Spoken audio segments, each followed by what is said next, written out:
এমন একটা যুগে এসে পড়েছি যে যুগের কথা আমার নবী বলেছেন আমার উম্মতের সামনে এমন একটা যুগ আসবে, আমার উম্মতের আখিরি জামান উম্মতের শেষ পর্যায়ে এমন একটা যুগ আসবে, মানুষগুলার দিন সকাল বেলা ঈমান নিয়ে ঘর থেকে বাহির হবে, সন্ধ্যার সময় ওই মানুষগুলা বেঈমান হয়ে ঘরের ভিতরে প্রবেশ করবে। জোরে জোরে বলুন না নাউজুবিল্লাহ। এখন বলবেন হুজুর কিভাবে বেঈমান হবে, কিভাবে বেঈমান হবে? সকালবেলা ঘুম থেকে উঠবে, সংসারের তাগিদে বন্ধু বান্ধবের পাল্লাই পড়ে, দুনিয়ার মায়া মহাব্বতে পড়ে কত মিথ্যা কথা বলবে। এক ওয়াক্ত নামাজ পড়ে আর একটা নামাজ পড়ার মনের সুযোগ থাকবে না, সুযোগ থাকলেও তারা পড়বে না। ওই সময় আমার উম্মত গুলো দুনিয়ার সকল আরামায়েশের প্রতি নিমগ্ন হইয়া যাইব। বান্দাগুলো আমার উম্মত গুলো ওই সময় ঈমান নিয়ে সকাল বেলা বাহির হবে, সন্ধ্যার সময় সে বেঈমান হয়ে ঘরের ভিতরে প্রবেশ করবে। জোরে জোরে বলুন না আল্লাহু আকবার। ও আমার বর্তমান নোয়াগাঁয়ের মুরব্বি আব্বাজিরা গো, আই মৃত্যু এমন একটা সময় রে বাবা, মৃত্যু এমন একটা জিনিস। আরে গত বছর এই মাহফিলে আমি এসেছিলাম, এবার বছর আসতে আসতে কত মুরব্বি অন্ধকার মাটির নিচে চলে গেছে। কথা বলুন ঠিক না বেঠিক? যুবকের দল, তোমার মতো কত যুবক গাড়ির তলে অ্যাক্সিডেন্টে মারা যায়, স্ট্রোক করে মারা যায়। না জানি গত বছর অনেক যুবক ছিল, এবার বছরে আসার আগে অনেক যুবক অন্ধকার মাটির নিচে চলে গেছে। কথা বলুন ঠিক না বেঠিক? ও আম্মা, ও আমার মা বোনের, আরে নামাজ কেন পড়বেন না? ও মা পর্দা কেন করবেন না? ও মা নেক আমল আপনি কেন করবেন না? আপনার মতো কত মা অন্ধকার মাটির নিচে চাপা পড়া রয়েছে রে, বলা যায় না কখন কার ডাক এসে যায়। এই মাহফিলটা নিয়ে আপনারা আমাদের মধ্যে কার জীবনের শেষ মাহফিল হয়ে যাইতে পারে কি পারে না? আওয়াজ করে বলুন পারে কি পারে না? আমার মরণের কয়দিন আছে বাকি আমি জানিলাম না গো আল্লাহ, মরণের কয়দিন আছে বাকি আমার, মরণের কয়দিন আছে বাকি আমি জানিলাম না গো আল্লাহ, মরণের কয়দিন আছে বাকি। আজরাইল আসিয়া যখন হস্তে দিবা দড়ি, আজরাইল আসিয়া যখন হস্তে দিবা দড়ি, তখন আমার মনা ভাই করবা লুকালুকি আমি জানিলাম না গো আল্লাহ, মরণের কয়দিন আছে বাকি বলুন, মরণের কয়দিন আছে বাকি আমি জানিলাম না গো আল্লাহ, মরণের কয়দিন আছে বাকি। একটি জবান বন্ধ রাখবেন না, চিৎকার মেরে বলুন আল্লাহু আকবার। আমার যুবক বাইরারি, ও আমার মুরব্বি আব্বাজিরা, আমার আল্লাহ কোরআনের মধ্যে বলতেছেন বিসমিল্লাহির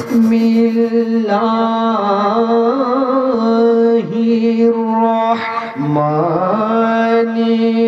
রহিম,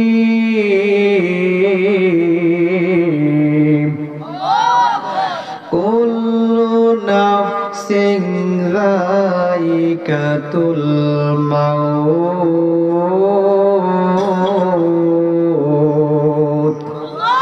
আমার আল্লাহ বলতেছেন নিশ্চয় প্রত্যেক প্রাণী মৃত্যুর স্বাদ গ্রহণ করতে হবে। ও যুবকের দল, ঈসা নবী একজন যুবকের সাথে কথা বলতেছিল। হঠাৎ করে দেখে একজন মুরব্বী টাইপের, মাথার মধ্যে পাগড়ি, মুখের মধ্যে দাড়ি, সুন্নতি পোশাক পরে একজন মুরব্বী মানুষের সালাম দিলেন ঈসা আলাইহিস সালামকে।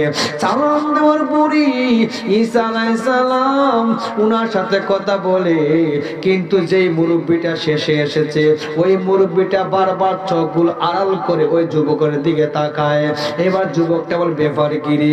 ঈসা নবীর সাথে মুরব্বী কথা বলে কিন্তু আমার দিকে কেমন আর চোখে তাকাই রে, সবার লক্ষণটা তো ভালো নয়। যখন ঈসা নবীর সাথে কথাবার্তা বলে বিদায় নিয়ে গেল, এইবার ঈসা নবীকে ডাক দিয়া যুবকটা বলে, ও ঈসা নবী, আমার সাথে আপনি কথা বলতেছেন, হঠাৎ করে আপনার সামনে একজন মুরব্বী লোকটা আসলো। ওই মুরব্বী লোক আপনার সাথে কথা বলে কিন্তু আমার দিকে আর চোখে চাইলো, সে এইরকম করলো কেন? এইবার ঈসা নবী ডাক দিয়া বলে, ও পাগল, তুমি জানো নি সে কে? সে আমার সাথে কথা বলেছে মালাকুল মউত আরজাইল। জোরে জোরে বলুন না সুবহানাল্লাহ। ও বন্ধুরে, এইবার তো যুবকের মনের মধ্যে একটা কম্পন শুরু হইয়া গেছে। আজরাইল আমার সাথে এরকম আর চোখে তাকানোর মানিটা মনে হইল আমাকে সে জানটা কবজ করে ফেলবে। ও ঈসা নবী, আপনি তো একজন নবী, আল্লাহর কাছে দোয়া করেন না আমার আল্লাহ হায়াত বাড়াইয়া দে, আমি মরতে চাই না, মরতে চাই না। ঈসা নবী ডাক দিয়া কই, ও পাগলা রে, আল্লাহর বিধান কেউ অমান্য করতে পারে না। আল্লাহ জানে চিঠি যখন দেয়া দিবে তখনই তার মৃত্যু হইয়া যাইব রে। ও পাগলা রে, যতই কষাকষি করো না কেন, তোমার যদি মৃত্যু হয়ে থাকে তাহলে তোমাকে কেউ বাঁচাইতে পারবে না, এটা আমার আল্লাহরই নির্দেশ। জোরে জোরে বলুন না সুবহানাল্লাহ। আল্লাহ রাই তৈলে ডরাই, রাত পুহাইলে ডর বৈশ কহলে বইলা যায়।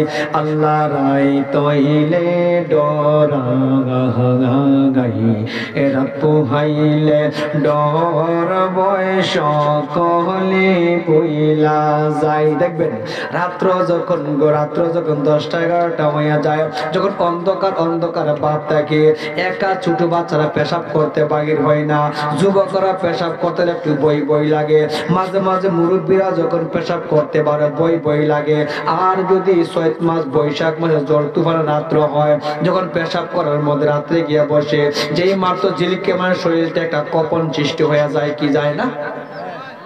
যদি দেখা যায় মাঝে মধ্যে কোন চিকা কিসকিস করে হ্যাঁ ফের উঠলে তোমার আই ফুটছে, এরকম হয় না? মাঝে মধ্যে পেশাব লিয়ে দৌড় মারে, কেউ আর পেশাব ক্লিয়ার করে না, আছে এরকম।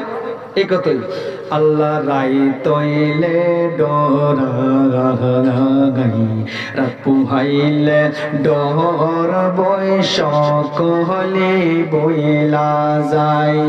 দিনে রাইতে তোমার বান্দার কলবে যেন পাই, দিনে রাইতে তোমার বান্দার কলবে যেন পাই। আল্লাহ রাই তৈলে ডরাই, এরা পুহাইলে ডর বৈশ কহলে বইলা যায়।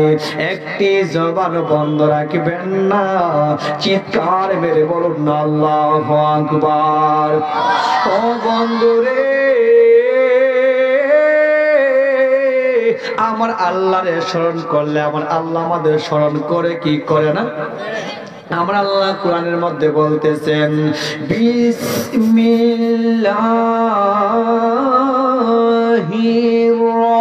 রহমানির রহিম, ফাযকুরুনি আযকুরুকুম ওয়াশকুরুলি ওয়ালা তাকফুরুন।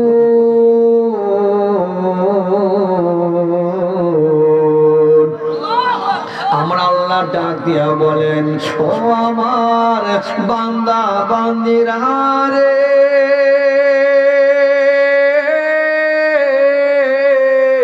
ও আমার বুতু মানো আগের নবীর আশিকিন জাকিরিন মুহিবিন আমার আব্বাজিরা, ও যুবক ভাইরা, আমার আল্লাহ বলেন বান্দা যখন আমি আল্লাহরে ডাক দিই, আমি আল্লাহরে স্মরণ করি, আমি আল্লাহ আমার বান্দাকে আমি বলি না, সঙ্গে সঙ্গে আমি আল্লাহ তাকে স্মরণ করি। এখন বলবেন হুজুর আমরা তো আল্লাহর নামাজের মাধ্যমে সেজদার মাধ্যমে আল্লাহরে আমরা স্মরণ করি, কুরআন তেলাওয়াতের মাধ্যমে আমাদের রবকে আমরা স্মরণ করি, আর রমজান মাসের এবং নফল রোজা মুস্তাহাব রোজা রেখে আমরা আল্লাহকে আমরা মান্নাত রোজা রেখে আমরা আল্লাহকে স্মরণ করি। ও হুজুর তাইলে আল্লাহ কি আমাদেরকে বান্দা বান্দা বলে স্মরণ করেনি? না না না, রাইসুল মুফাসসিরিন আব্দুল্লাহ ইবনে আব্বাস রাদিয়াল্লাহু তাআলা আনহু তাফসীর কিতাবে লিখেন, আইবি রাহমাতিহি আইবি মাগফিরাতিহি, বান্দা যখন আল্লাহরে ডাকে রে আমার আল্লাহ তাকে স্মরণ করে তার গুনাহ খাতাগুলো মাফ করে করে, জোরে বলুন না সুবহানাল্লাহ। তোমার মতো দয়ার সাগর আর তো কেহ নাই, আমি বান্দা দয়া বিকাচাই আল্লাহ, আমি বান্দা দয়া বিকাচাই, তোমার মতো দয়ার সাগর আর তো কেহ নাই, আমরা বান্দা দয়া বিকাচাই।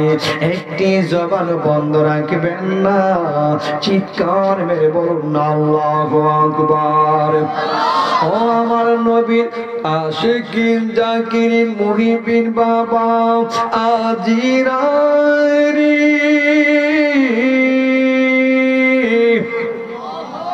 আল্লাহ বললে কি কষ্ট হয়? কষ্ট হয়?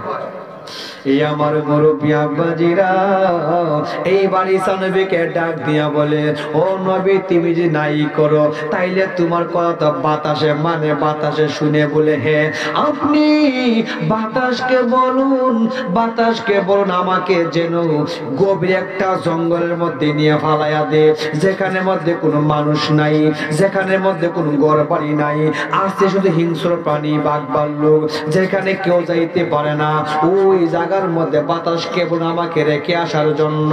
ঈসা নবী গো ঠিক আছে তুমি যখন বলেছো এই কাজটা আমি করতে পারি। বাতাসকে বললো বাতাস আমার আল্লাহর হুকুমে তুমি দাঁড়াইয়া যাও। ও বাতাস রে আমার এই পাগলা মৃত্যুকে বই করে, এবারে পাগলা চাইছে বিশাল একটা জায়গার মধ্যে চলে যাওয়ার জন্য, একটা গভীর জঙ্গল তাকে ফালাইয়া দিয়ে আসবা। এইবারে বাতাসে তারে এই বাতাসের মধ্যে করে নিয়ে একটা গভীর জঙ্গলের মধ্যে ফালাইলেন। যেই মানত গভীর জঙ্গলে ফালাইছে রে, এইবার ওই জায়গার মধ্যে যখন যুবকটাকে ফেলে আসলেন, হঠাৎ করে দেখা যায় ওই যে মুরব্বীটা ছিল, ওই যে মুরব্বী ঈসা নবীর সাথে কথা বলছিল, ওই মুরব্বীকে এখানের মধ্যে দেখা যায়। এইবার ডাক দিয়া বলে, আপনি কে? তুমি কি আমার চিনো না? ওই যে ঈসা নবীর সামনে দাঁড়ায় দাঁড়ায় কথা বলছিলাম। ও পাগলা তুমি কেমন আসল রূপ দেখবা? আসল রূপ দেখার আগে তুমি আগে আমার একটা কথা শুনো। কারো কাছে আমি একটা বা দুইটা কথা আমি বলি নাই, জানটা তার বাহির করে আমি নিয়ে আসি। তোমাকে একটা কথা বলতেই হয়। তুমি তো মনে করেছো এইখানের মধ্যে তোমাকে মৃত্যু গ্রাস করতে পারবে না। ঠিক আছে মানলাম তুমি মালাকুল মউত, তাই তুমি ঈসা নবীর সাথে তুমি কথা বলছিলা কেন? আমার সাথে তুমি তাকাইছিলা। এইবার ডাক দিয়া বলে, পাগলা আমি তোমার চেহারা দিকে তাকাইয়া তোমার এইভাবে এখানে একটা ফটো আছে, ফটোর মধ্যে তাকাই আমি চেহারাটা মিলাইলাম, আবার তোমার আব্বার নামটা মিলাইলাম, তোমার নামটা মিলাইলাম, গ্রামের নাম মিলাইলাম, সকল কিছু নাম মিলে গেছে। কিন্তু তোমার মৃত্যুটা কিছুক্ষণ পর হবে গভীর জঙ্গলের ভিতরে। গভীর জঙ্গলে মৃত্যুর আগে তুমি এখানে কি করে দাঁড়াইয়া রইছো? আমি ভাবতেছি কখন ওই বান্দাটার মৃত্যু তো জঙ্গলের ভিতরে হইব। ঈসা নবীর সামনে দাঁড়ায় রয়েছে একটা যুবক, ওই যুবকের মৃত্যু হবে জঙ্গলের মধ্যে। ও যুবক শুনো, ওইখানে তোমার সাথে আমি তাকিয়েছি এর জন্যই, তোমার মৃত্যুটা হবে জঙ্গলের ভিতরে, তুমি ওইখানে ছিলে এর জন্য। আল্লাহ যার মৃত্যু যেখানে রাখছে গো, ওই জায়গার মধ্যে গিয়া মরতে হবে। কথা বলুন ঠিক না বেটি? ও যুবকের মানুষ মরে, গরু মরে, পশু মরে রে। আমরা গরুর মতো পশুর মরতে চাই না, আমরা মরতে হলে ঈমান নিয়ে মরতে চাই। কথা বলুন ঠিক না বেটি? মরণের কষ্ট হচ্ছে, কষ্ট হচ্ছে। মরণের কথা বললে মানুষের মনটা নরম হয় না? নরম হয় না? এ যুবকের দল, মরণ এমন একটা জিনিস, বাবাকে সামনে রেখে, সন্তানদেরকে সামনে দেখে বাবারে কাইরা নিয়ে কেউ টার পায় না। কথা বলুন ঠিক না বেটে? কিসের এত বাহাদুরি, এত সুন্দর করে ঘর বানাইলেন, এত সুন্দর